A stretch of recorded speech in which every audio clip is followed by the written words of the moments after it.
You just worked out for an hour, everybody's on the floor. And so that was how insanity was developed. One of the most unhealthy things I've ever done.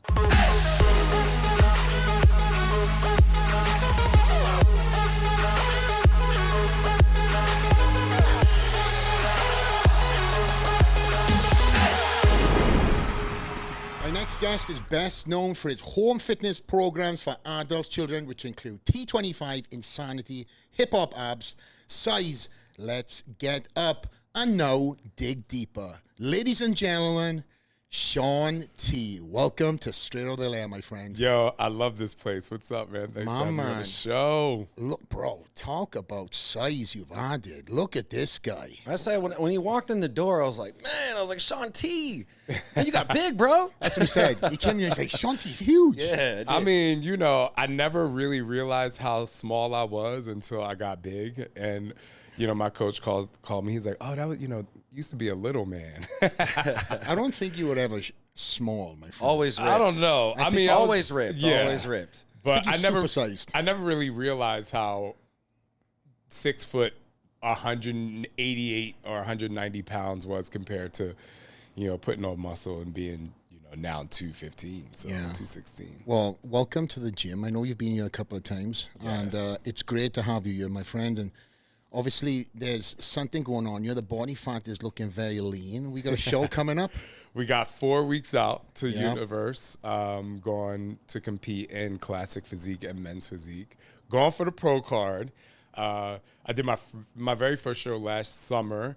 Did the Texas Pro, which was such an incredible experience. And, you know, I never, ever, ever thought I would get on a bodybuilding stage. Like, I used to do events and there would be bodybuilders there, and I always admired the physique and, you know, just I knew obviously how much hard work went into it, but I was like, one, I don't think I could look like that, and two, it just didn't interest me until it did.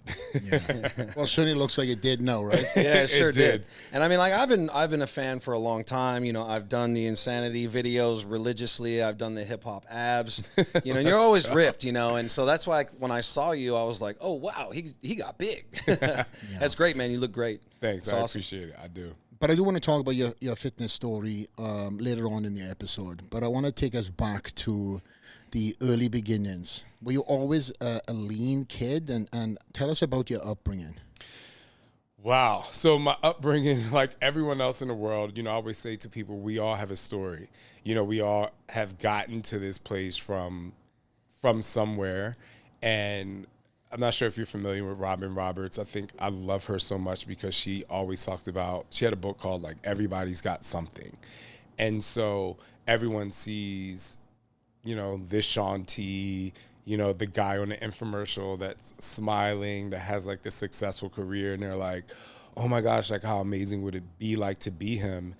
But getting to that place was it was like such a struggle, and I was so proud of myself. When I look at that commercial, people see fitness, and I see somebody that actually survived a very traumatic early childhood. And, you know, for the longest time, like, I would talk about this and I would immediately start crying until I went to therapy. But, you know, I grew up in Jersey, but originally the first 7 years of my life, I lived in Philadelphia, and I lived with my mom, my stepfather, and my brother, and literally like an apartment the size of this office or this set. And this was even like big, you know? And so, you know, we just kind of had this childhood, and we ended up moving to Jersey. And within a year of moving to New Jersey, my stepfather, I call him my step monster, started sexually abusing me from the time I was 8 to the time I was 12. Like, he was an alcoholic, he's a horrible person. And, you know, I guess I was his outlet. And so my childhood sucked. It just sucked. Like everything, birthdays, Christmas, you know, cookouts, all this stuff that people really enjoyed. Like every single one of those moments I was faking happiness, you know? And so that, and, you know, obviously any part of your childhood from, you know, you have kids, you know, when you're super You're really impressionable in those years. Yeah, this is like your life. And then especially around 8 years old, that's supposed to be a time where you're, especially as a boy, you're starting to like not be a mama's boy as much, and you're starting to, have a little bit more independence and strength. And for me, I was just literally struggling, like afraid to go to bed at night because at 2:00 in the morning, I knew it was going to happen. Every night? It felt like every night, but it was a couple times a week. And he was an alcoholic. So anytime he would get drunk, come home from the bar or from somewhere late, like the whole thing was I would be laying in my bed. We had like kind of like a gravel driveway. So like I would hear the car pull up, door close. And it was really, really crazy. I tell this and people have a hard time listening to it, but this is literally what happened. Drive up, door would close. He would get in a fight with my mother. Like I would hear them fight. Like I knew this was going to happen. Fight. He would come upstairs, go into the bathroom, close the bathroom door, but he didn't go in the bathroom. He came in my room, and and everything unfolded. So that was just my life as a kid. It just was, and it got to a point where the people are like, how did you survive? And I'm like, for me, I took the position of I'm protecting my mom, protecting my brother in the other room. I'm like, because if I say something like this guy's literally probably going to kill us all. So like, I'm just going to let this happen because I want her to be okay and I want my brother to be okay. And so that's literally how I survived it. It was just like, I made myself like a warrior. Like I'm the protector here. Like I'm doing this for a reason. And then, but surrounding all that, there would be times when, life was going on and everyone in the house, and we would have friends over or family over and everyone would be like all happy and I would be like hiding in my closet. I don't know if you guys remember, I don't know if you even remember, there was a toy doll called My Buddy. He had this like My Buddy was my best friend. I still have one to this day. I know that's like really crazy. My husband Scott bought me one like 13 years ago. He was like, I'm going to buy you this because it was just like such a staple of my childhood. Kind of like a reminder of what you got over. Exactly. Right? Exactly. And some people think like, oh, isn't that triggering? I'm like, no, like you don't understand. Like this was my best friend. I would be in the closet with him and my light bright toy. And I was like this. So people always wonder like, I'm really, really outgoing, but I also love being alone where I used to be afraid to be alone. So therapy really helped me kind of like now I embrace like when I have my alone time. But anyway, so that went on from the time I was 8 to the time I was 12. Now this is the craziest part that people cringe over. They never understand. And I'm going to answer this question before anybody even says like, I wonder if that's the reason why you're gay. No, it's absolutely not. Like, I just need to put that out because people are like, oh, that happened to you. Like, I'm going to pray for you. That's why you're gay. Nope, that's not why I'm gay. Like, nope. That's not it. Let's just put that out. However, it did happen.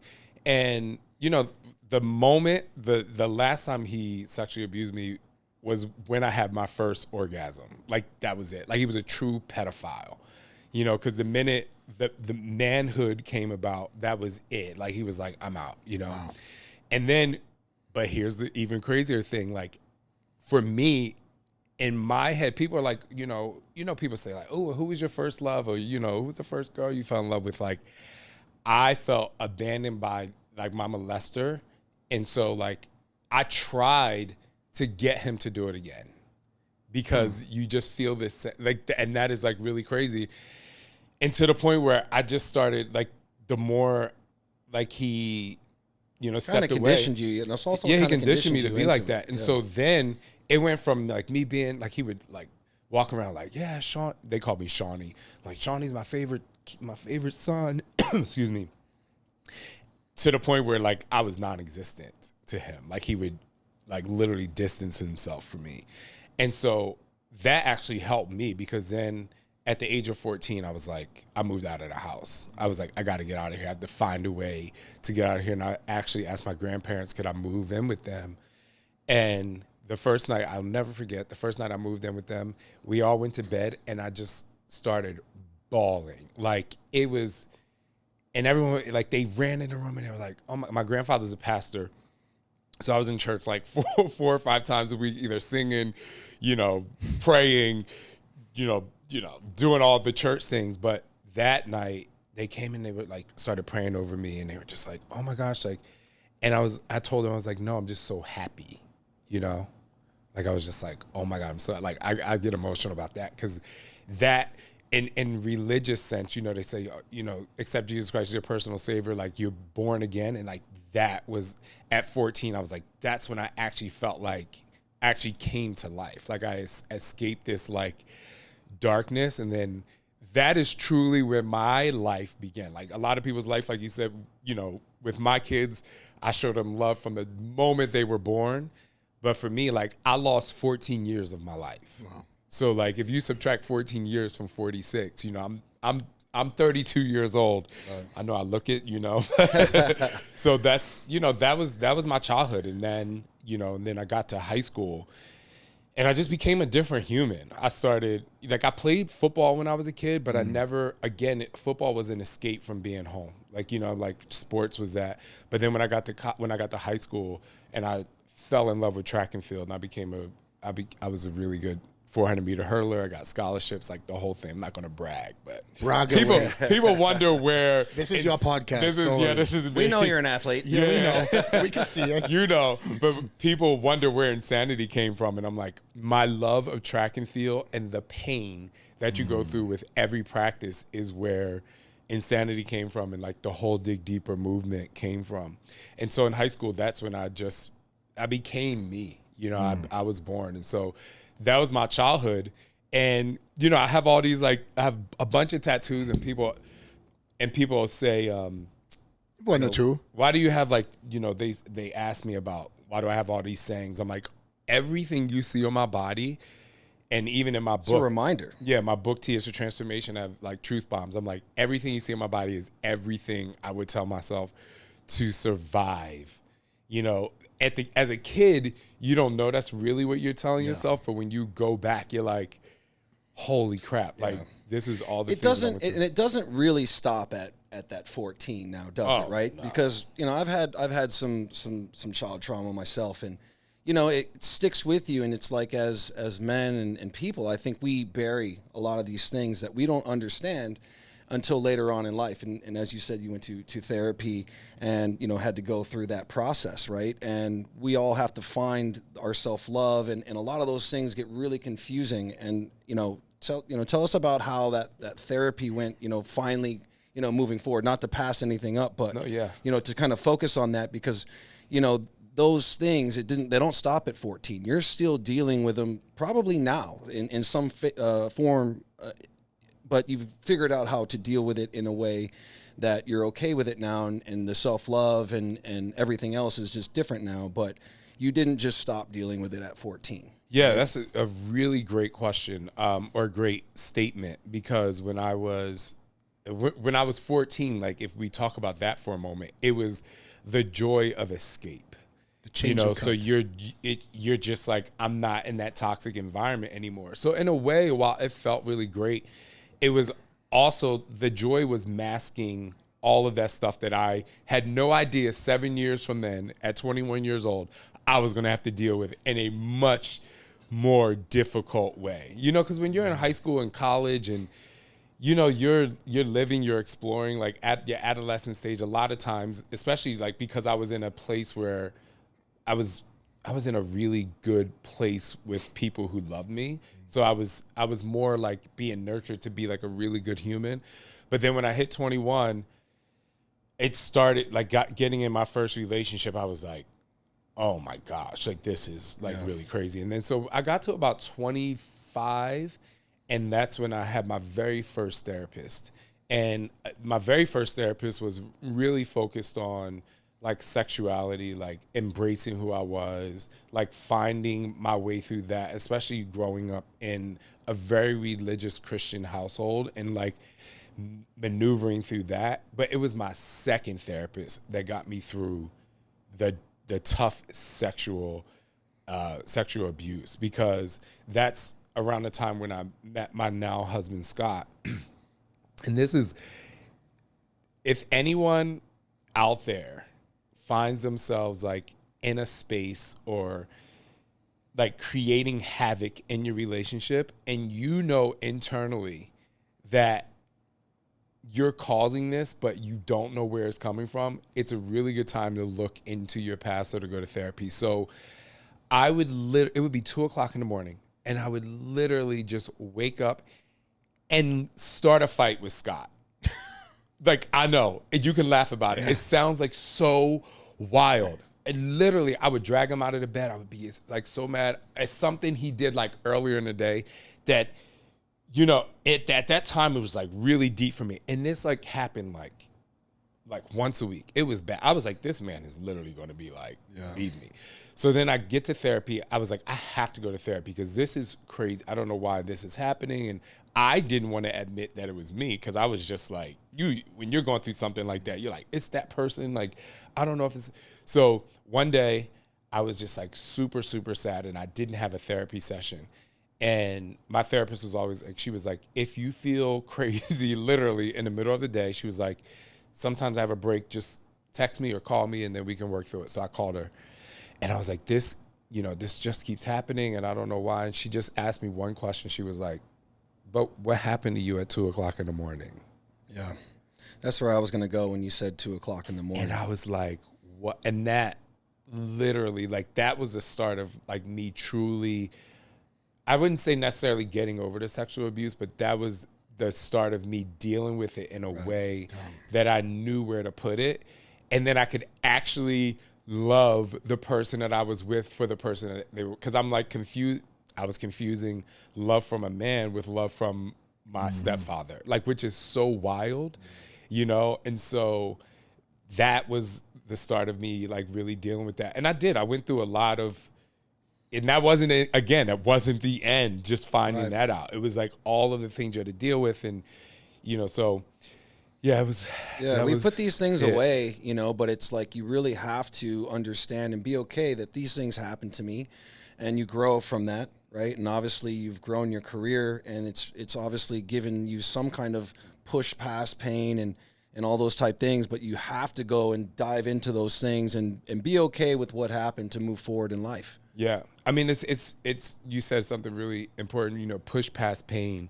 And, you know, people always ask me where Dig Deeper comes from. And I'm like, because this is, you know, most of the time when you're working out, the last 3 reps, or if you're doing like body weight activity, like those 30 seconds, I'm like, this is only 30 seconds of your life. Like, what I went through 4 years, I'm like, if I went through 4 years of that, I'm like, I can get through these 30 seconds. I can get through these 30 seconds. I always tell people there's always a reserve. And I don't really like saying through struggle comes strength, because sometimes it downplays the person being allowed to be in the struggle. But it also is very true that once you go to therapy or acknowledge what happened to you and you are able to, like I said, you can't get over, but get through it and work through it, you do find strength because you found success of being able to get through something. So, yeah, so that's how I just kind of like keep pushing, and that's how I motivate people, which is really great. Can I go back a little bit? I know we a little bit all over, but did you have the chance to bring this guy into the authorities? So no, but I do have a story. Oh, we love stories. I have plenty of those. Yeah. So this is the wildest thing. So I moved out of or house. Go back and punch him in the face. You know that? Yeah. So once the day I left the house, it was kind of sad because while I did talk to my mother and I saw my brother in school, my brother and I was still really close because we ran track together, we played sports together. But I didn't, you know, it kind of distanced the relationship with my mom. But for me, it was like, unfortunately, worth only seeing her a little bit to see him not at all, you know, to not see him at all. So I didn't see him for my entire high school career. So then I got to college, and then I started teaching fitness classes, which then got me a minor in theater dance. And so I was a really good dancer. I wouldn't know. I was killing the game. I wouldn't know. When I tell you I was so good. I seen hip hop dance. Yeah, we've seen. I did a TikTok here at the lair before, but Gotta teach me some moves, man. I will. Okay. When that arm gets better, let's go. He Don't can do the use this robot. as a disadvantage, bro. You just do the robot, I mean, bro. no, I could do feet and shoulders, you know. Okay. I got some moves. But I got accepted into this really. It was like kind of a big dance show at a small theater in Philadelphia, but it was, if you got accepted into the show, it was like huge. So I'm dancing in this show. It's just like me and my friend, we're doing this like incredible number, and I look out and he's there. Come on. Y'all. Wow. It's I got tough. chills. So I had two ways to go about this. Yeah. I could either freeze and it like completely ruin the entire experience, or I could dance harder. And so I chose dancing harder. And so I get done and I'm like, I could either walk away. I'm like, what's going to fuel me in this moment? And there's no right way to deal with this. Like, Right. this isn't. So I remember walking up to him and I didn't say a word. I just kind of looked at him and he was just like, you know, oh, like you did so great or whatever like that. And I just looked at him and I just walked away. And that was the last time that's the last time I saw him. That cuts harder. Good for you. But last time I saw him. However, my mom had no idea that this had happened. Like, no one knew that he had done this to me. So he was still with my mother. And the only reason she got away from him is because one day she called me. I was in college. She called me. She was like, I finally left him. Like, he's out of the house. And he had to put a gun to her head. Like, dragged out the house, had a gun to her head. And she was able to get away from it, and that was the last time. So we never pressed charges, like never, whatever. Here's another crazy part of the story. So me and Scott go to Pennsylvania to see, because I had a bunch of cousins on that side. We had a big family. It was huge. So we were in Philadelphia, and one of my cousins was like, hey, you know, stop by. I was like, cool. So Scott and I stopped by her house, and her mom was there, who was his sister. So yeah, you got it. Yeah. I see your hands like, let me work that. So I go back to Philly. I go to his sister's house, but I was visiting my cousin, her daughter. And so Scott, myself, Scott, and those two were sitting at the table, and we're just like talking. Like, at this point I had told my mom what happened, which we can go back to that whole thing later. And so we're just sitting around the table talking, and his name was Reds, but they called him Chicky. That was his name. And she was like, yeah, you know, when Chicky died, and I had no idea. So I'm like holding this in, and me and Scott are like under the table like, wait a minute, he died? And they were like, yeah, you know, he died. And like toward the end, like he's like, I just want to see my boys. And I'm like, are you Wow. nuts? He's like, can someone reach out to the boys? Like, I just want to see them. I'm like, thank God these people did not reach out to me. So I never said anything to them. But they actually found out that all this happened through my book, and there was like one TikTok that I did that I told my story, and I got a bunch of calls from them and cousin. They were like, I'm so sorry, you know, this happened. And so it was really crazy. But yeah, he died. So That I moment, mean, you know. that moment that you described when you first saw him and you said, I danced harder, right? What a spiritual growth moment in life. Right? Because you could have gone another way and just attacked this guy or, you know, but the ignoring him and not giving him any satisfaction and you going harder, that's a push towards life, you know, and overcoming, you know, and I really appreciate that. I felt that when you said that. Yeah, I mean, him knowing that I reached like a high level of success, you know, was kind of the win for me, you know, was the win because this is why it was a win. So like, imagine being like 11 years old and you have a science project. And so we had this I love science. And so we had this like really incredible science store in my house. I mean, near my house where I grew up. And my brother and my mom were going, my brother had a football game that day. And so they went there. And so all of the molestation happened at night. So he was taking me to this day. like daytime was safe for me. So I just had this, like, I didn't have like a lot of anxiety during the day. So I went downstairs and I was like, you know, can we go to the store? And he was like, yeah, but you got to do one thing.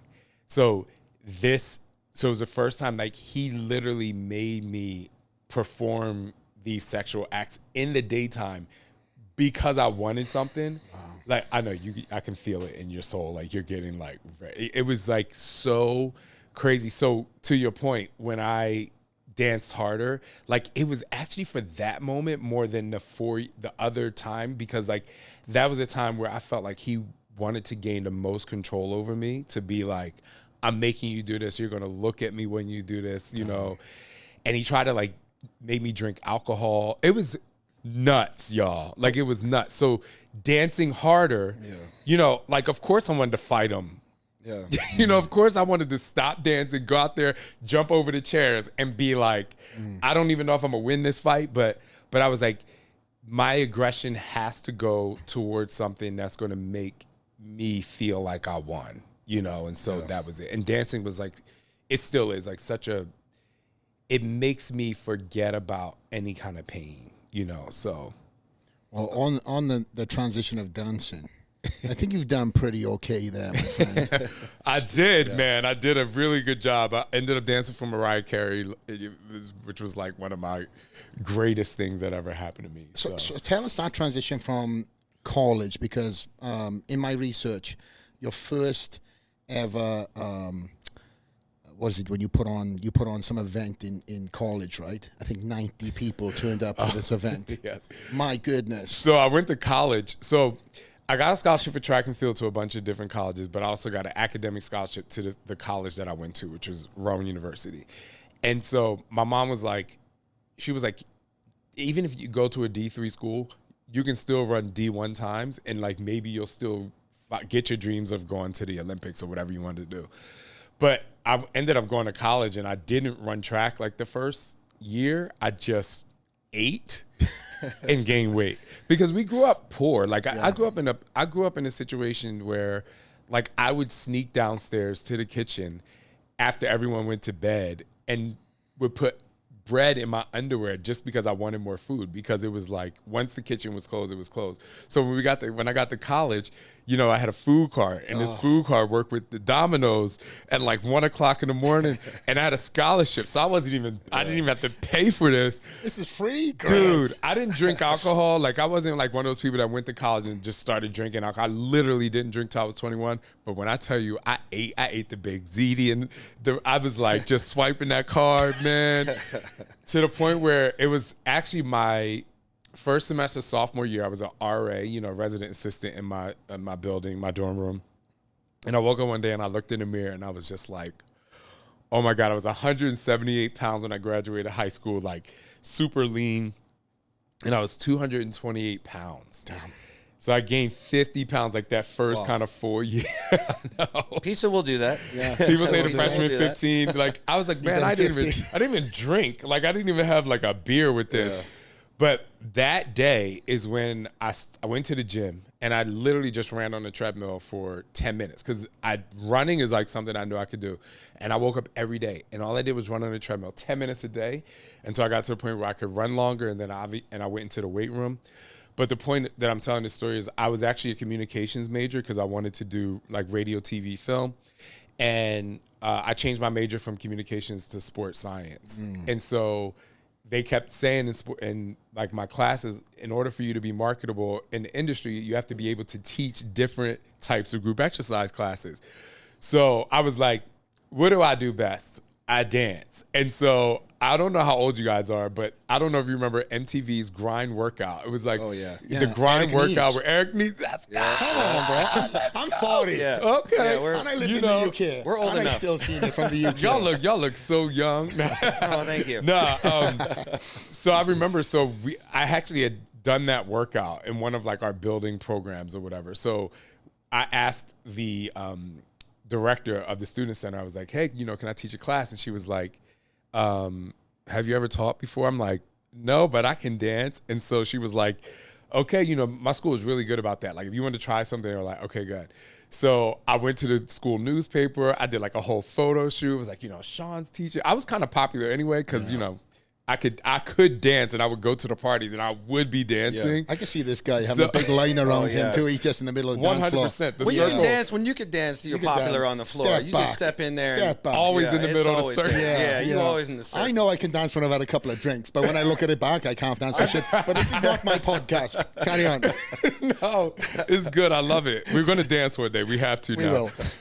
But I went to the school newspaper and I put in like, you know, teaching a class. So I'm thinking, you know, 30 people are going to show up. Maybe, you know, I was like, whatever. So 90 people showed up to my first class. And so she comes over to me. She was like, the room only holds 60. She's like, you have to teach 2 classes in a row. I was like, all right. So I taught 2 classes in a row. And immediately she put me on the group exercise schedule. Packed class every single time. And at that time I was 20.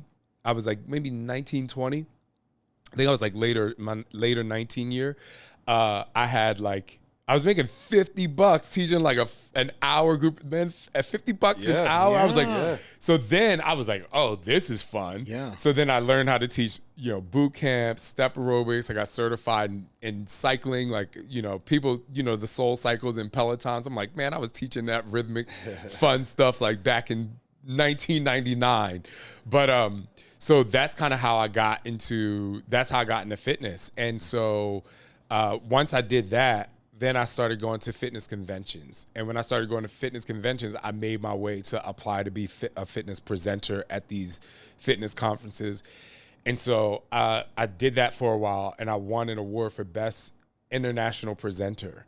And then I started getting jobs in all over Europe, man. Like, you got to understand, like, coming from where I came from, where I didn't have a lot of money, you know, people would call me up from a fitness convention in Europe, and they're like, yeah, how does, you know, 2,500 euros for 3 classes in a weekend sound, and we'll fly you over here. I'm like, it's crazy. Doing what I absolutely love, like being on stage, motivating people. I'm like, this is awesome. So that's how I got into the fitness world. That was just, I mean, it's kind of cliff noted, but that's kind of how I got into that world. And it was just like, it was amazing. So then when I worked at a pharmaceutical company for health program management. And then this is another long story, sorry. So we love stories, as I said. I'll keep repeating myself. Yeah, I know. So I worked in corporate for like 2.5 years. And then I went to LA to visit a friend. I just flew out to LA. It was my first time flying there. And my friend was like, you're a good looking guy. Like, you should get some headshots done. So I'm like, okay. So I went and got headshots done. And I was like, I'm definitely going to take dance classes out there, because dance classes, it's the Mecca in Los Angeles, you know. So I go to this class. I have my headshots for no reason, but I go to this class, and the instructor, she was like, you're a really good dancer. She's like, they're having a audition for this this agency around the corner. And I was like, when is it? She was like, later today. I'm like, all right. Had my Enterprise rental car, went there. I was wearing like a tank top and like nothing. I walk in, all these people are like dressed to the nines. And I'm like, well, whatever. I'm just here. Like, this is fun for me. Kind of like you're in right now. Yeah, just literally how I am right now. He's trying to describe himself. You know, just look down. These garments are probably like way more expensive than what I was wearing before. And so I walk into the room, and there's like it's like 250 people. Like at least 100 of them were guys, and I'm just like, but I was like a little bit nervous, but also I'm like, what do I have to lose? Like, I'm just going to use this as another dance class. And so they kept making cuts. And I kept staying, and they kept making cuts, and to the point there was like 6 guys left, and they were like, we'll call you in 2 weeks to see if you can be a part of my agency. So I went home.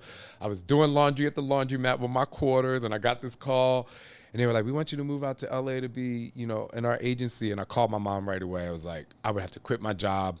I was also teaching dance classes, making over $100,000 a year at this point already. So I was just like, and my mom was like, you don't want to regret it. She was like, wow. You know how to make money. Yeah. You have a degree. Like, go do it. So I moved out to Los Angeles, and with like $3,000 in my pocket, my brother and I, we drove across. Like, you know, I had to like tape on my chasing the dream. I was chasing the dream. Yo, I had tape on my rear view mirror. Like, one of my things. Like, let's go.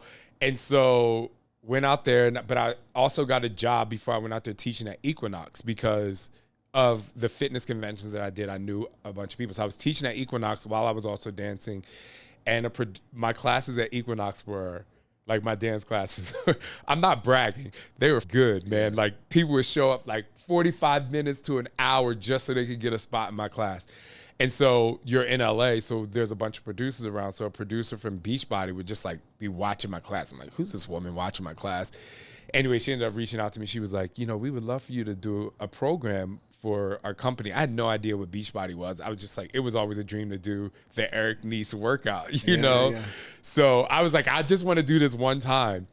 And so anyway, I met with Beachbody, and then I got a contract, and my first program was Hip Hop Abs. So that's where Hip Hop Abs kind of originated from. And I just remember being in the conference room, and we're talking about, you know, some dancing was too hard. How do we make it easier for people at home? And so I lifted up my shirt, and I made my stomach like really big. I pushed my stomach out, and I was like, you know, if you really just like tighten your core, like I'm like, all dancers have to be low to the ground. And they were like, my God. And we were like, Hip Hop Abs, this is so cool. But here's the thing. So people might not be able to see it, but I have a scar on my stomach right here. So 9 months before I got this contract, I had my appendix ruptured.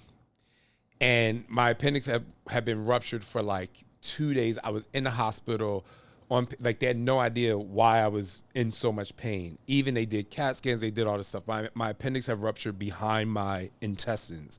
So my doctor comes in the room. He's like, your white blood cell count is really high. He's like, we think you have AIDS. And I'm like, there's one thing I don't have, and that's it. Because I was not that promiscuous, and I didn't, you know, shoot intravenous drugs. I'm like, no, it's got to be something else, you know. So then he was like, well, we have to do exploratory surgery. So anyway, they cut me open here, and they saw that my appendix had ruptured behind my intestines. And the doctor said to me after I got out of surgery, he was like, you're going to have a really rough recovery. He's like, because I saw your abs. And he was like, I usually cut people all the way up to their sternum. And he was like, I can't mess up this guy's body. He was like, your body's so good. Yeah, what a great doc. Dude, like, had he done that? Scar, it's that ugly scar that goes all the way up here. Yeah. All my motorcycle friends jump dirt bikes and stuff. Which is crazy. Yeah. So, like, thank God for that doctor, because 9 months later, I'm sitting in a room. I show my abs, and, like, my entire first part of my career is literally based on my abs. Like, had he done that and I had that scar, like, I don't know if I would have not gotten the job, but, like, Hip Hop Abs was major. It became the #1 infomercial. I, like, bought my first truck from that. It, like, really launched my career. And I want to find that doctor and just, like, I'm like, hoping he's still alive, because he was pretty old when he did that, like, 20 years ago. But, do you remember his name? So, what's that? Do you remember his name? Dr. I don't remember his name. I need to try and find him, though. What hospital he saved you? It was in Van Nuys Hospital. I do remember that. All right, well, we got some fans that love to do some research. I know that for a fact. I would totally, like, I was like, I need to find this guy. It was, because, I mean, that decision literally, like, changed the course of my career, I think. Yeah. I mean, because it's like you know, you're also like a model with everything else, and like in Hollywood, you know, it's super competitive, right? So, like you said, maybe it wouldn't have gotten as far as you wanted because of that scar or something. So I think God lays the plan for us, and everything happens for a reason. 100%, man. Because every audition, when you're a dancer, when you're a tall, athletic dancer, everybody takes off their shirts. Yeah. You know what I mean? So, and LA is the worst place when it comes to this real being picky on every little thing about you. He's got a mole. And then they know there's another 2,000 people out the door waiting to try to take your spot, you know? So, yes. I've had a ruptured appendix, and there's nothing worse than that. The pain, and like you, they went in, they cleaned me up, it had burst. And the pain was, I was doubled up, hunched over, and that pain is excruciating. So I sympathize on that for you. But one thing I want to just touch back, and we don't have to talk about it, is shout out to Mom. Yes. What a freaking great woman to give you that pat on the back and a kick in the butt to say, chase your dreams, son. Yes. Because that is not common, let me tell you. Yeah, like I definitely want to give her props and not step over that, because, like, that was the defining moment. Because if my mom had been like, if, you know, I may have still gone anyway, but I would have gone with, like, reservation and not freedom. Right. But, like, she was literally like, stop doing everything you're doing because you don't want to regret it, you know? And I'm glad you said that because I'm sure she'll listen. And hey, Mom. You know, Hey, because Mama. I got your back. you know, I know that in her heart and in her soul, like a lot of moms feel like, you know, I wish I could have done better. But I'm like she's amazing. Like she's the reason why I graduated honors with in high school and college. And like, you know, yeah, like her life is, you know, she made some really tough decisions in her life and whatever, but like her love for us as her kids and like the direction she put us on, like I could tell that she's like, I don't want you to end up like me in a place that I wanted to do something else. She's like, go.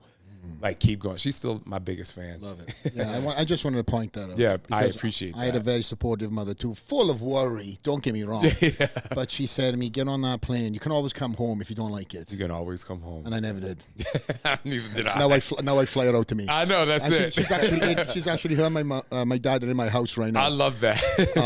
But going back onto the timeline, so you now you've done you showed your scar, you got the audition. Yeah. What was next? Well, after Hip Hop Abs, you mean? Yes.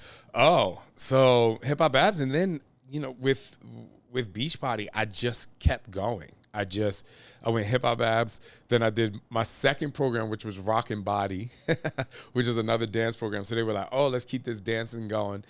So then the CEO of Beachbody, Carl Deichler, wanted to do an intense like body weight fitness program. So I went to him, I was like, I want to do this program. And he was like, no, you're just a dance guy. And I'm like, step back. Give me 24 hours. Oh, shit. I said, give me 24 hours. And he was like, I'll give you 24 hours. So I called up like 3 or 4 of my friends. We went to a dance studio and I called up a videographer that I knew. And I was like, are y'all ready? I didn't tell them what they were doing. And I did I did an insanity workout. It's actually one of it. The filming is not one of the workouts, but the workout that I created for my audition is plyometric cardio circuit. It's literally the same workout. And we shot it. And the videographer sent me the DVD, you know, where you had to have a burner DVD. Yep.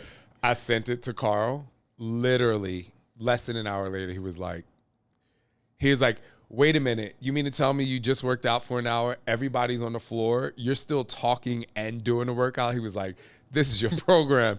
And so that was that's how Insanity was developed. So basically all I did was take everything that I learned in a track and field practice. You know, I was a 400-meter hurdler. So we did 8 400s there we had like either a minute or 90-second rest. And you did that over and over and over again. But all of our practices started out with a mile run. And our coach was like, you got to hit that mile run in under 7 minutes, just as your warm up.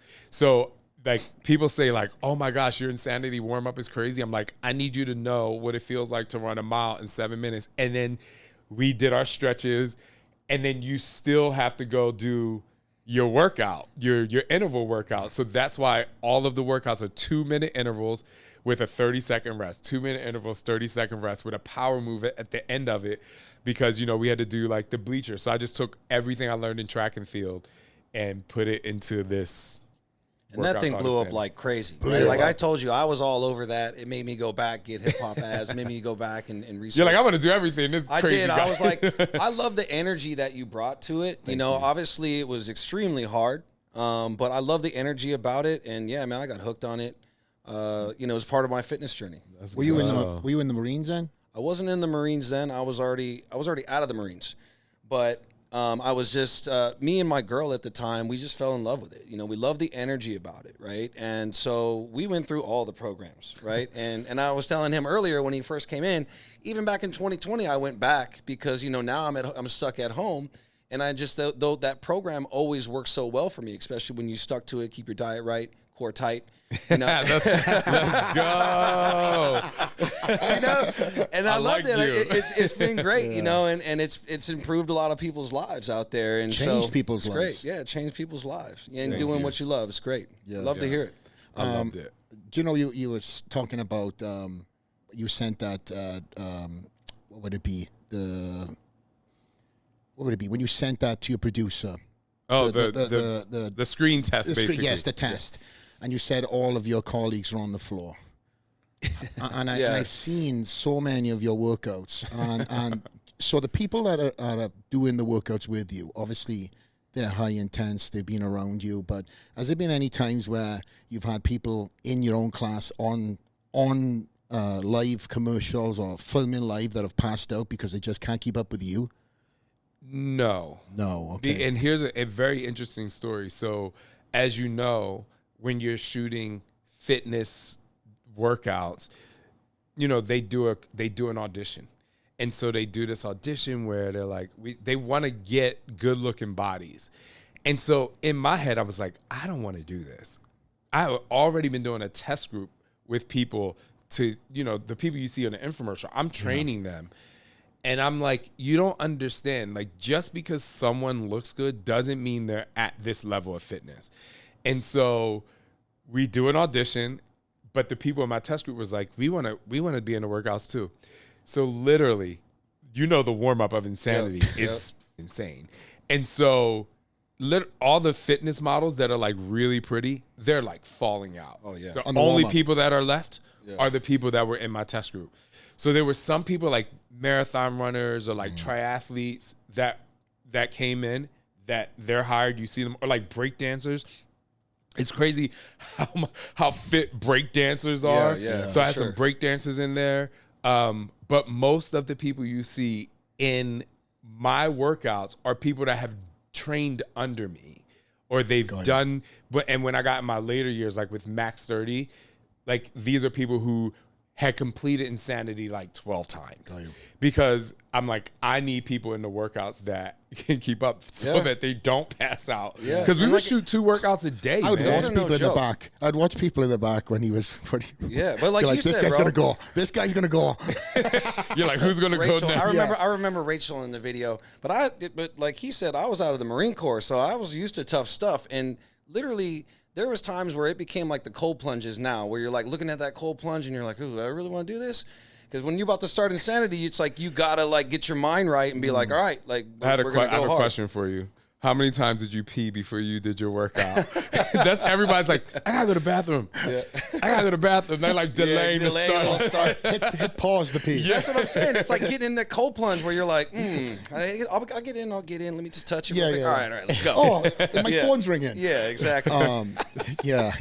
But thank you. Yeah. Thank you so much. I you. really appreciate it. Well, I could personally tell you, obviously not coming from the US, as you can probably hear by my accent, if you did not already know. I kind of knew. It was all over after that watershed, infomercials were all you. Any channel. I mean, it went from, I would say probably like from 12 to 3, 4 in the morning. Oh, yeah. You'd always see Shaun T there with his top off, ripped up.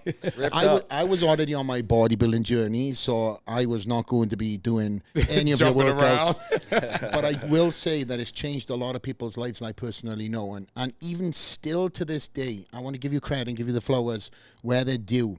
Because a lot of people during COVID dusted off them DVDs. And they put them back into the DVD player if they still had them. Probably the PS3 or PS4 at that point in time. Exactly. And it kept them sane in the insanity. Yeah. So respect to you, my friend. This thing kept on prolonging itself many, many moons later. And who knew that this would have a resurgence again during COVID? So during that time, again, did you really know you had something special when you were traveling around the world, or was it a delayed reaction? Because the reason why I asked that, some people don't know the impact they make because they're so in the grind until they take a step back and then they see how many lives they changed. What was your perspective on that? So I have a very different perspective in that, because someone told me that my pursuit to have an infomercial, a fitness infomercial, would never work. Like I literally, like the agent that brought me to LA, I was going to have them have this contract. They would get 20% of all of my money that I ever made. I gave them the contract. They were like, we're not going to take any of this money because these infomercial things never work. So I walked out of that. Office, and I was like defeated in a sense, because I'm like, yo, I'm one of your top dancers. Like, I'm always working. So the fact that you would even think that, you wouldn't be even encouraging like, all right, let's do everything we can to make this They drove you to go harder. So I'm like, okay. So when I sold 10 million DVDs, 10 million, and I counted, and I'm not about, I'm not about money, but in this situation, I was like, when I sold 10 million DVDs, and I looked at my bank account, and I was like, that 20% that y'all were going to get because you didn't believe in me, I got it. But the most important thing to answer your question was, when I walked out of that building that day, I was like, well, if I change one person's life from this, just one, like imagine you changing one person's life, a person that may have been sexually abused or was going to commit suicide, and this fitness thing is what made them start believing in themselves, or that woman or man that needed to lose 50 pounds. I'm like, there's only one. Like if I get one story, and then 10 million DVDs later, and like however many programs it led up to that, I'm like, so for me, I'd always focused on just like one person. So, and whenever I got on stage, like I connect with people in a way, and I can say this, that no one else that gets on stage does, because like I treat everyone as an individual. Amen. And like, this is probably a little like, people might think it's like frou-frou or whatever, but when I teach, I've taught 20,000 people before, and I walk out on that stage, the first thing I say is, I'm like, this is not my workout. Like, obviously I know I can do it. I start moving, and I get the common denominator of energy that's in that room. I rarely ever create a workout before I go live on stage. I do it all off the top of my head, because I'm like, I have no idea who's going to show up. You're reading the room like I'm reading the room. Crazy. Yeah. And I do it off the top of my head, and I have my music. My music is like set. So I've always connected to the people, like always. It was like, and that's, my grandfather was a pastor. Like I would go literally on a Saturday, we would wake up, we would go to the farmer's market, we would fill his station wagon. You remember station wagons? He'd fill up his station wagon with like bread that was going to expire. We would take it to like the poorer neighborhoods. He would get out to take his megaphone. He would start preaching, and like anybody to walk by, people who had been in jail, like he's like, I just saw him like connecting with people, and I'm like, so that was the foundation of where I came from, like how I was inspired to be in front of people. So I always took a step back and be like, I always say, like, it's not about me. Like, obviously I can do this. Like, I'm in front of the camera. It's about you. So I always connected to the people. Wow. Well, talking about connecting with the people, connecting with a whole different newer audience. No. And I want to hear this transition from the guy that we all knew from the infomercials now getting onto a bodybuilding stage. How did even that transpire? Man, so for about 11 years straight, I played tennis. And so it's going somewhere. Y'all know by now, like I have a story, and the story has a start. So I was obsessed with playing tennis, to the point where I was so obsessed with it, and I played so much that I just, I met like tons of people. One is Patrick Mouratoglou, who is Serena Williams' coach, became friends with Serena Williams. She's like so amazing. Like I was obsessed with tennis, to the point where I played so much that I started, like my shoulders started hurting, because I was doing it in addition to my fitness, and I'm getting a little older, and I'm just like, oh my gosh, whatever. And you're competitive. And you're lean. Really lean too. Yeah. Come on, man. Like I got to the point where I would show up to a Grand Slam tournament, and there would be a player there that's like, hey, Shaun, you want to come out and hit? And I would look at Scott like, Gotcha, bitch. Because Scott said to me one day, he was like, he was a professional soccer player. So like he looks at somebody who's starting to play tennis at 32. He's like, you know how hard it is to play at that level? Yeah. Like he was like, if it was track and field, yeah, different. Like, of course, he was like, have you seen my videos? Yeah. And so he goes, I said, I'm gonna be friends with Serena one day. He was like, no, you're not. I was like, I'm gonna hit with her one day. He's like, no, you're not. So then when I did, and now I'm at these tournaments, and I'm like, I'm gonna go hit on center court. He's like, all right. So anyway, I had to say that I played tennis literally for 11 years straight, but also doing my fitness stuff. And I got to a point where my left shoulder just started to hurt. But, kind of like we were talking about before the podcast started, you're like, I'll work around it. Yeah. I know how to stretch it. You do all these things like Good old stretch. We'll get rid of this. I'll run around my backhand. I'll just hit a forehand. I'm fast. I can cover this to the point where like I couldn't even reach to grab a cup out of the cupboard with my left arm. And then so I got stem cells. I was like, oh, let me do some stem cells. Anyway, my shoulder never healed. And to the point where I went to my doctor. He did an MRI, and he was like, you have a bone spur that tore your rotator cuff and a labrum tear. He was like, you have to get surgery. He was like, I prefer you not to, but you have to get surgery.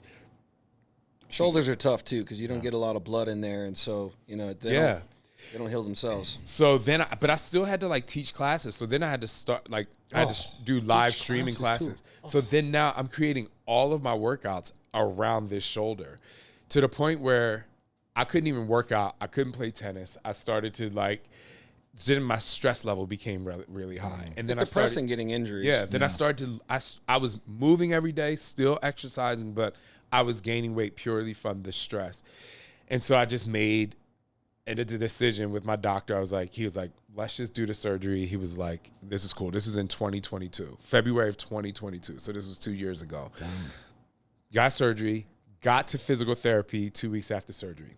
I'm in physical therapy, and there's this woman in there, and she is like, her body was insane. And I'm saying this as a joke. I'm gay.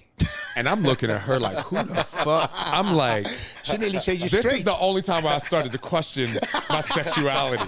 I'm like, what? So I'm like with the head physical therapist in there. He had introduced me to her. He's like, if I'm not here, she's going to work on you. And I just said to her, I said to him, I was like, do you think she would train me? And they all thought I was like being crazy because they're like, you're Shaun T. Like, what? Yeah. Like, what do you need to train her for? And I'm like, he was like, ask her. So she started walking by, and I was like, hey, Kristen, will you train me? She was like, yeah, of course. And I was like, that was easy.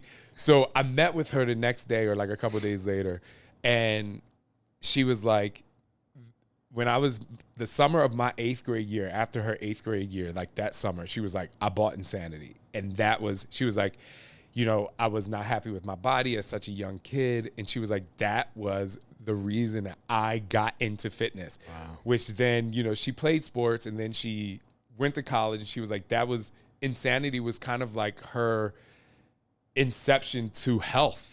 And so now she's a physical therapist, and she's a doctor. And, a lot of that came from like her being inspired by me. It's like full circle. And she's like 15 years younger than me, which is crazy. Isn't it great? Yeah. So then, I did physical therapy with her, and then she started training me, and we're in the gym. Like, I didn't go to the gym. I worked out at home. Like, I was the fitness guy. Yeah. And I lifted weights maybe 3 times a month. Just like, good. I'm not hating people that, I'm like, but that's what I did. I was like more body weight in tennis. And so I started going to the gym, and I'm in the gym, and I remember I couldn't even lift 15 pounds with a shoulder press because my shoulder was everything hurt. It was just painful. And she was like, she's good. And as we're doing this, she's basically taking me back to college, to my kinesiology days. And there's nothing like learning about your body through an injury while actually doing it, exactly. You just like, so you're digesting so much more of the science because you have to heal. And especially somebody like me who loves science, and I have a degree. Makes you do more research too, because you're like, what can I do to heal this? What exercises can I do? Okay. Right? It really makes you dive in. Yep. And she's the kind of trainer, because she's a physical therapist, like she's like twisting my body as I'm doing exercises, and she was like, you're off here, whatever.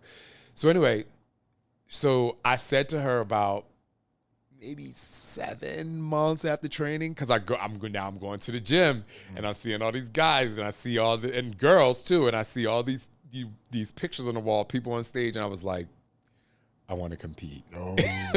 And she was like, "Are you?" So before she said yes, because like I really like respected her, because she's a IFBB pro, and before she said yes, she was like, "Okay, there's a few things we have to talk about before." She was like, "The stage body, that's not going to be your real body, so don't get attached to that body." She was like, "You're going to go through this thing called prep," and she was like, I need you to document the time where it feels good for you, where you can sustain that forever. She was like, that's the body that you're going to have. She's like, once you get past that, you're not going to be able to have that body every single day. So she was like so real with me to be like, this is a sport.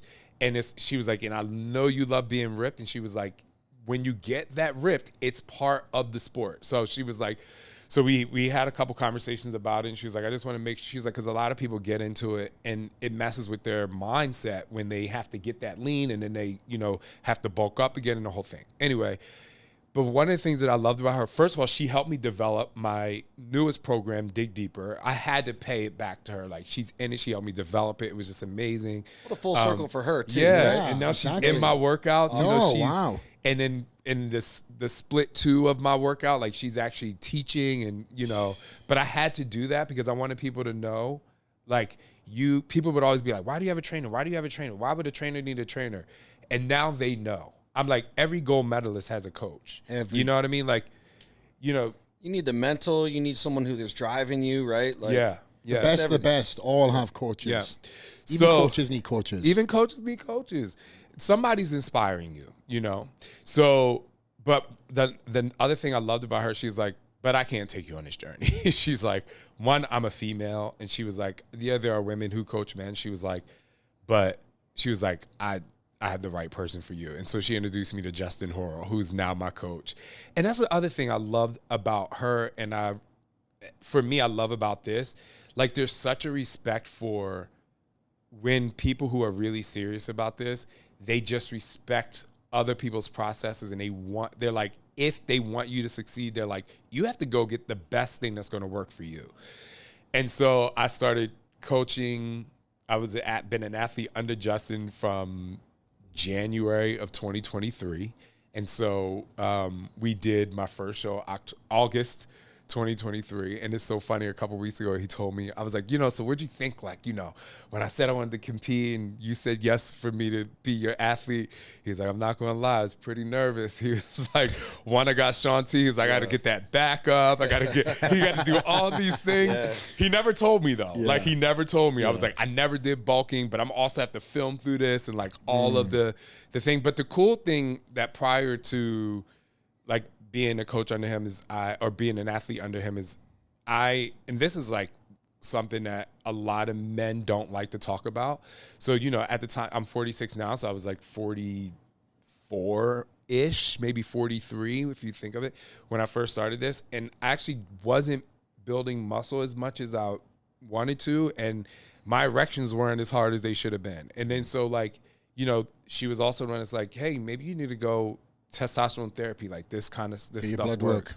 Yeah. So I got my blood work done and my doctor did a full hormonal panel. So it was really cool to like be like, oh my gosh, I feel rejuvenated and alive again. So I had, being able to build muscle and feel better and, feel better. It's a real thing that people don't talk about. They're afraid to talk about it. It was a real thing. And so that was, she was like, you're already like an energetic and really positive person. She was like, taking testosterone in the right way is actually going to make you feel better. She's like, it's going to bring out your personality. And it did help me feel like really youthful. Yeah. So the libido, the life force. Yeah. Yes, let's go. Step. Yeah. Let's go. Yeah. And how old were you when you first went on TRT? So it was 2 years ago, which was I was 43. So I was right before I was 44. You probably feel like a whole new man. Yeah. Listen, I feel like an 18-year-old dude. Like, I feel amazing, and the thing is, shout out to women because they talk about hormones and hormone levels and how it affects all this stuff. Yeah. But like, we guys don't talk about it. Or when you do talk about testosterone, especially somebody like me who came from fitness, people now see me put on muscle. This is before I even started the bodybuilding thing. And they're like, oh, like, you're just on testosterone. Like, they don't understand, like, they try to take away all the work. They try to take away the work, and it's so annoying because that's ignorance. That's ignorance. Yeah, it's ignorance, but also it comes from a lot of people who aren't even committed to the nutrition or fitness in the gym. Amen. Yep. So, like, for me, my response to them is, how about you? If you learn commitment, you'll understand why you're not even committed to to your own lifestyle and you're hating. But whatever, it is what it is. So anyway, so we did my first kind of like mini build into my show, and it was just like such a fantastic experience. I think this sport is awesome. So freaking amazing. If you have, in my opinion, if you have the right team behind you and people who actually care about your overall well-being, and like a coach that I have and a trainer like Kristen that like put their athletes first, that's like, this is about you. It's a really, really great experience. Is it tough? Did I cried my eyes out 3 weeks pre-show? Not because I was nervous to be on stage, because I'm hungry. Diet. Mind you, I was still eating more than I ate when I wasn't doing this, and I'm like, I'm hungry. Like Scott came home one day, and I was just like, I'm sorry. He walked into the bedroom, and I just like bawled my eyes out. But here's the crazy thing, like, and again, it's gonna be a little deep. I remember, people ask me like, why are you crying? Like, why is it so tough? And I'm like, because the last time I experienced not wanting to give up, like not giving up wasn't an option, was when I was molested. Wow. I was just like so emotional about it, because when I'm like, I don't want to die. And so now I'm going into the show and I'm like, giving up at this point at 3 weeks ago is not an option. No way. Now, if it was just that, I would be like, suck it up. I'm like, oh, this is hard. But when psychology, and you said like you still deal with some of the stuff you do today, and it's still pushing you and driving you at points. Those triggers still come up. So it came up. I was just like, because I was actually, I had my third therapist, and actually he was the one that really was like, well, what are you feeling? Like, what does it feel like? And I was like, it feels like when I was molested and I wanted to kill myself, but I was like, there's no option, because I don't like giving up. And then I went to the gym the next day, and Justin was training me, and he was like, you feel much better today, don't you, after that cry? I'm like, oh my God, I feel like a brand new person. Like, I just kind of like, so, that was the toughest moment 3 weeks out. And then, people were like, are you nervous to get on stage? I'm like, for me, I'm like, just get me to the lights. Like, that's your time. That's my home. I was like, the work leading up and I never realized, like said, like, am I worthy enough to do this? But you guys are pretty intimidating, like, and I, which was amazing for me. The day before my show, Saturday was the NPC show, and Friday was the Texas Pro. So I'm sitting in the audience watching these, classic physique pros, and I'm just like, why the hell am I even going on stage tomorrow, but it was also like really, really inspiring. And so I did really well my first show, man. I made it, I got like 5 first place, 2 seconds, 1/3. Done. A little flex. First time. Did you notice that he went into the memory bank? He went into the memory bank like, I thought he was going to say, I placed really well. I placed top. No, I won 5. Yeah, I won 5. I won 5. I won. But it was fun. Yeah. Because I'm just like, man, like, a couple of them were in the novice category, but like doesn't matter. I did really well. Was there more pressure on you because you're Shaun T, right? Because you've been in this fitness world and everybody already knows who you are, right? Like everybody kind of knows you and expects. So it's like, is that more pressure on you because of that? It's interesting. Justin didn't allow me to go there. Like, he was just like, you're just another person. Like, love it. Just do that. In addition to that, what comes with being Shaun T and somebody who literally lives and breathes motivating and inspiring people, the return is like, you now have a community of people who are rooting for you. So I did not really feel that pressure. It was more of like, I felt like an abundance of love and support, But I mean, there was like a little nervousness, because like you go and I'm like, I don't know who's going to be on the stage next to me, and that, I'm also at the time I was, 45. So it's just kind of like, and like, those guys look so amazing. I'm just like, holy crap. But I did really well. So, in 4 weeks, I'm going international. So let's see what happens. I want to talk about that. But what did you learn from your first journey doing your first prep? Oh, well, I learned a lot. I learned a lot about, I love being a student. And so even though I have a degree and I've been through a bunch of nutrition courses and stuff like that, I really make myself become a student. And I was just like, okay, like, learning more about how protein affects your body, learning more about like not being afraid to eat more. Because I come from a world where when you turn on an infomercial, it's always like they went from fat to skinny. You know what I mean? And it completely, like I said, like in my later points in my prep, I was eating more food than I ate before I was doing bodybuilding. So, one of the things that I was able to help develop with my new program is like, eat, people. Like, don't be afraid to eat. Don't be afraid to build muscle.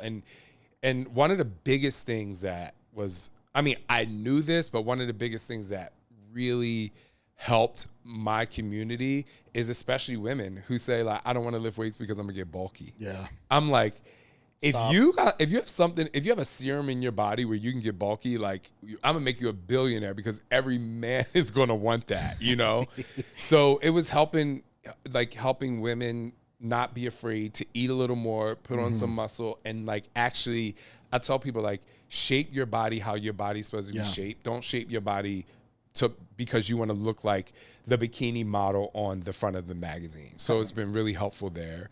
And then personally, I don't know if it's necessarily something that I learned, but it reignited my love for fitness because to be quite honest with you, I was jaded with fitness for that reason of like, it's always about losing weight. It's always about like before and after picture. And nothing tastes as good as skinny feels. Yeah, right. Well, I actually have a quote in my book, A Truth Bomb, that says nothing looks as good as confidence feels. Ooh, and so that's the other thing. Do you know, being 45 and now 46 years old, like how I feel better than I did at 35, 25, I feel like I look better. I'm stronger. I have like my libido is good. Yeah. So it was just like really being able to embrace that and also, again, reigniting my love for fitness. And like literally being a fan, I'm here at the layer. I see like all these guys, man. I'm like, damn, like, I'm like a kid in a candy store. I'm like a kid at a concert where I see like all of these people and I like watch these competitors and I just have like this incredible amount of respect for them. Like I kind of always did because I'm like, you can't get like that without doing hard work, but having gone through the process and now went through a really incredible build stage and now going to nationals, it's just like, it's just like a different respect and love for the sport, but it's also like selfishly, like this is something I'm doing for me. Yeah. Yeah. The psychological element of things is massive in everything, right? But in bodybuilding, it's such because the better you look, the worse you feel, right? And so funny. It's true. You look like He-Man, but you feel like Barbie, right? So the sight from you being lean your entire life to then do your first bulk. I have a saying. To get in shape, you got to get out of shape, right? So for you to get to that next level, you've got to lose that skinny face. You got to push yourself up with calories to get to that next level. I've been there, force feeding myself, setting my alarm clock in the middle of the night, leaning over the counter. Oh my gosh! Tell them about the ketchup blended mix that you do. Well, I was kind of renowned because I didn't have an appetite, and I somehow fell in this world, right?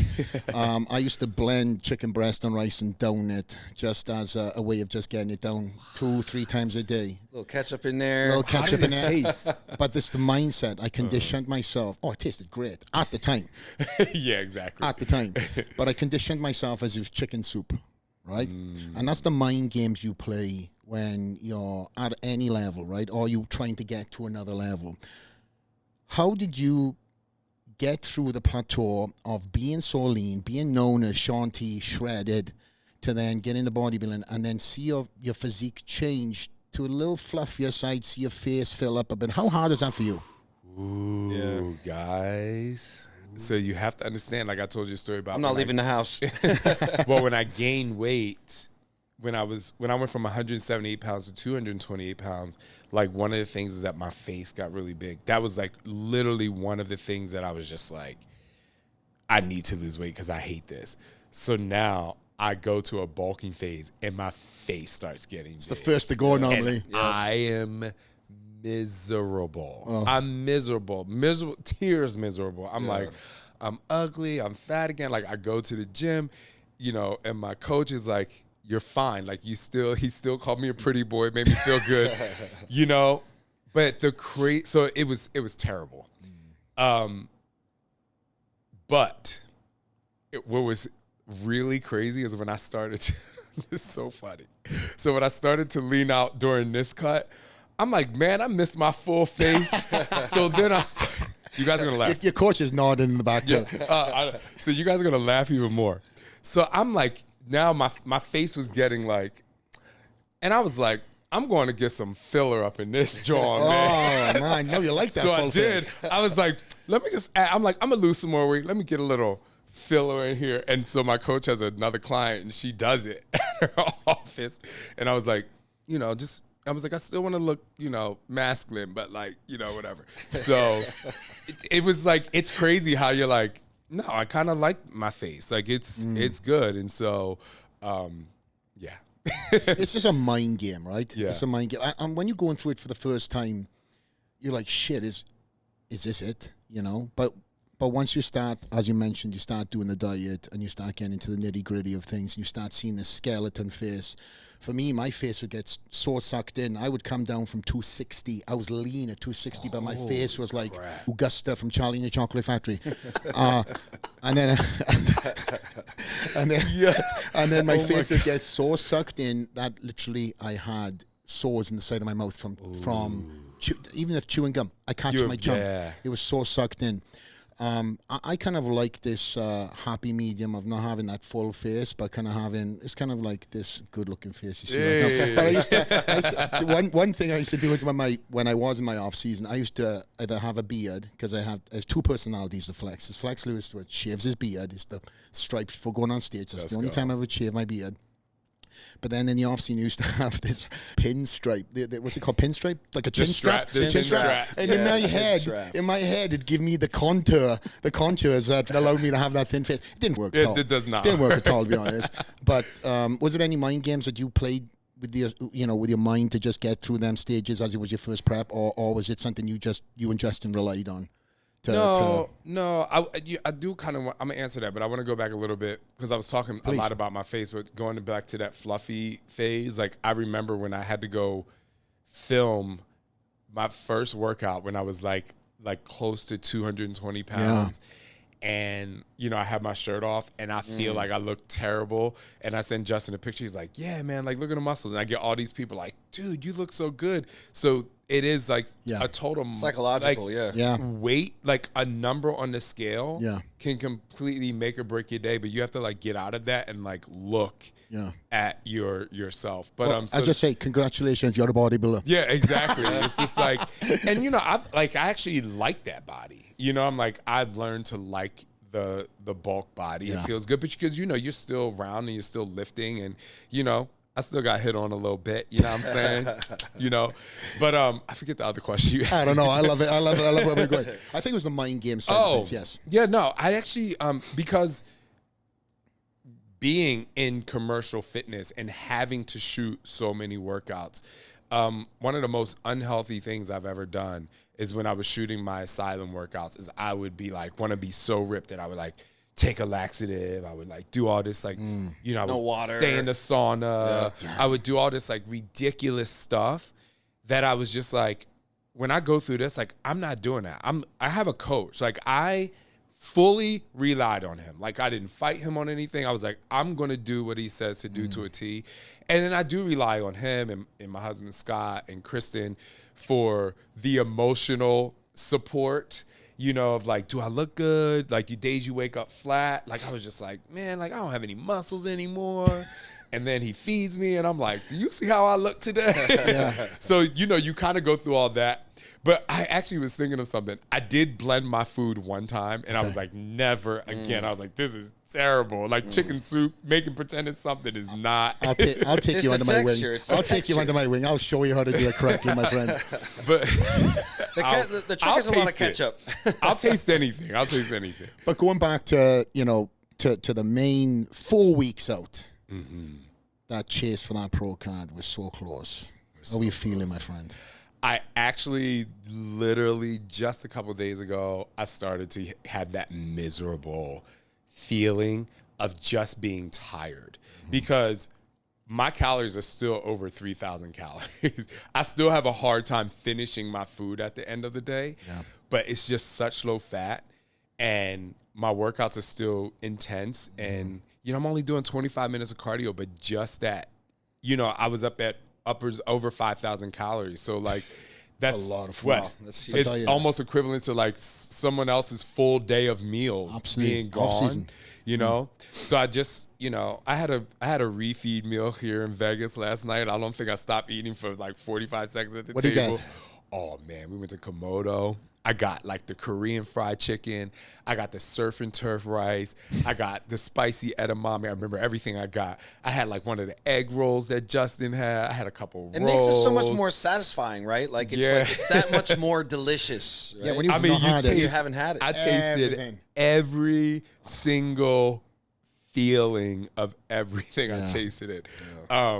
So that was good. But you know, we're back on track now.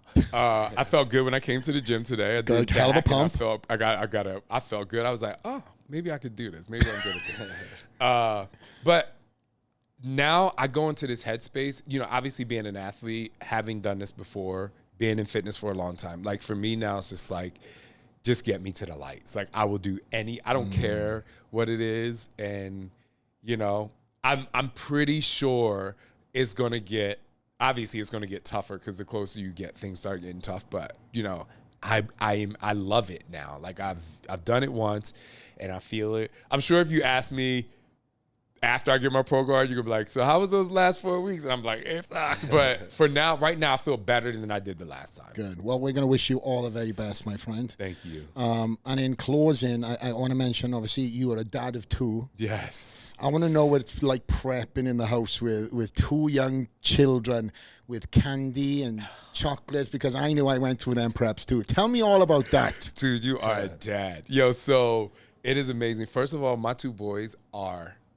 literally, they're just so incredible. You're a great dad. I see that. And to kind of full circle this, you know, I didn't really have a dad. I never met my biological father, and my stepfather molested me, right? Like I never had a dad. So doing this, like seeing me do, I never push anything fitness on him. I never ever said like, you have to do this, you have to do this. Like, but they see it and they want to flex with me and they'll sit down and eat. And I'm like, Papa, like, is this going to get me muscles? Like, I don't want to eat this, but is this going to get me muscles? I'm like, yeah. And they're like, okay, how much of it do I have to eat? You know, but they still have, you know, they still have their candy. They love their treats. And there's some times where they'll be like, Papa, can we have, you know, chicken fingers and French fries and smash burger? And then like, they don't eat it all. And then you have to throw it away. And that one fry. Yeah. Like it's actually like 4 fries, and you're like, I'm like, this ain't gonna do nothing to me. I can just go run for 15 minutes and burn this off, and then you gotta throw it in the trash.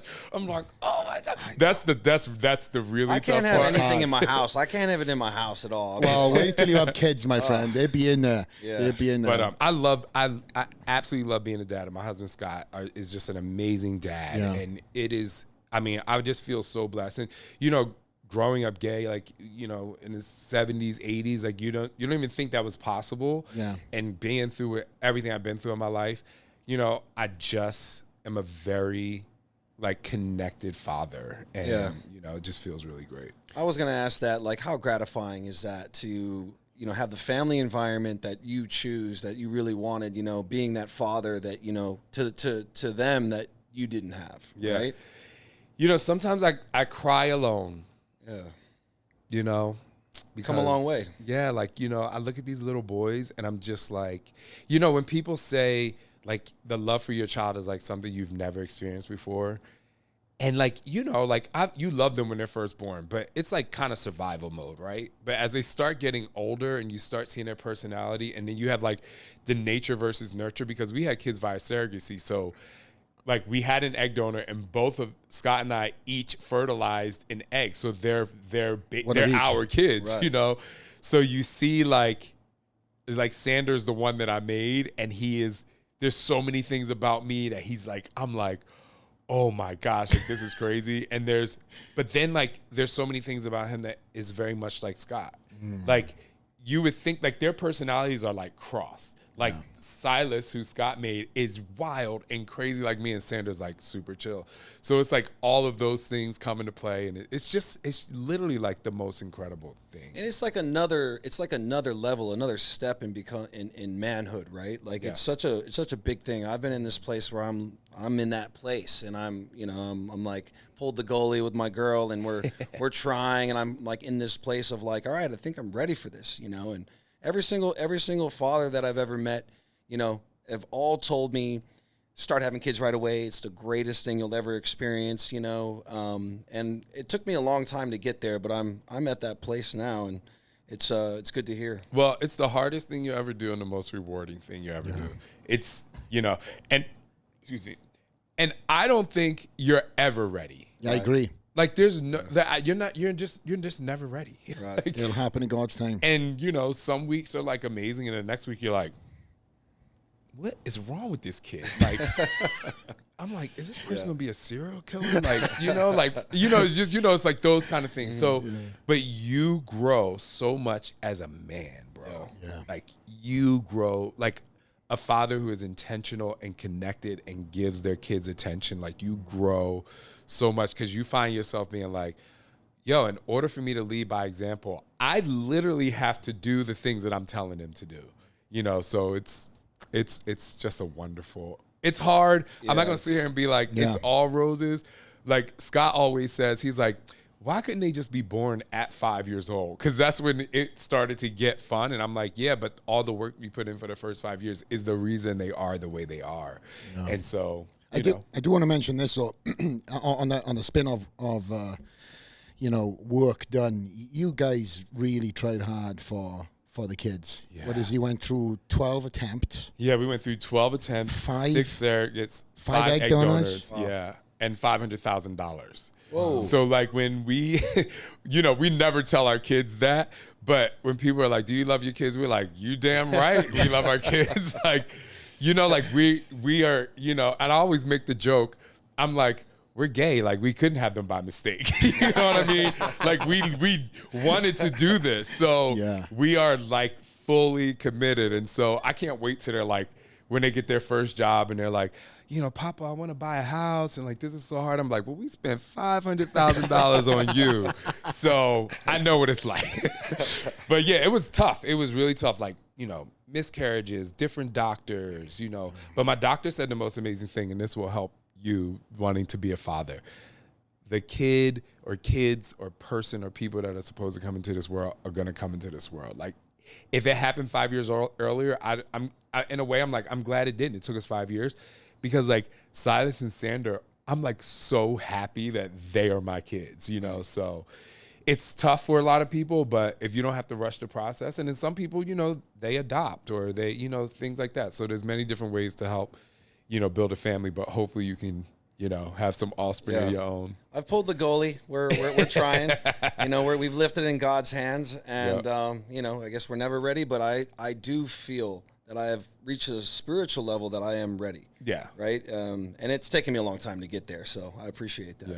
And I will say, too, for me, to see a good father and, like, flex, right? It's really inspiring to me to see a good father, and I think it's probably one of the best compliments you could get as a man, right? Thank you, bro. Yeah. But it's that, I was saying, like, you're never ready, but you're always ready. Right. Especially somebody who wants it, you know, so... And you're gonna be. You did Insanity, man. You're ready for the crazy. I love how he tied it right back. I gotta bring it back. Bring it back. I'm the guest today. Okay. Okay, Shaun. Okay, and we know.